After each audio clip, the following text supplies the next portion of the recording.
जन्माष्टमीच्या निमित्ताने नागपूर शहरामध्ये भव्य अशी शोभायात्रा निघालेली आहे। आपण बघू शकतो की ढोल ताशाचा गजर केला जातो आहे, वेगवेगळे बँड पथक आहे, त्यामध्ये 50च्या वर झाक्या ज्या आहे त्या सुद्धा सहभागी झालेल्या आहे आणि भगवामय असं वातावरण नागपूर शहरामध्ये झालेलं आहे। लेझिम पथक असो किंवा ढोल ताशाचं पथक असो ते या ठिकाणी पाहायला मिळते आहे आणि जय श्रीरामचा जयघोष जो आहे तो सर्वत्र होताना पाहायला मिळतो। आपण बघू शकतो की कशा प्रकारे ह्या सगळ्या झाक्या निघालेल्या आहे आणि ह्या जे झाक्या आहे त्या गोरक्षणपासून निघालेल्या असून गायत्री मंदिरापर्यंत ही शोभायात्रा जाणार आहे आणि या शोभायात्रेचं ठिकठिकाणी स्वागतसुद्धा मोठ्या उत्साहामध्ये करण्यात येणार आहे। एकंदर म्हणजे नागपूरमध्ये दरवर्षीप्रमाणे याही वर्षी ही शोभायात्रा निघालेली आहे आणि या शोभायात्रेच्या माध्यमातून जो आहे तो एक संदेश दिला जातो आहे।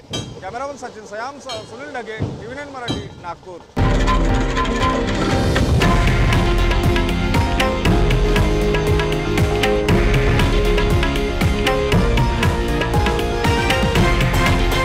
हे आहे देशातील नंबर 1 न्यूज नेटवर्क आणि आपण पाहत आहात TV9 मराठी, एकमेव।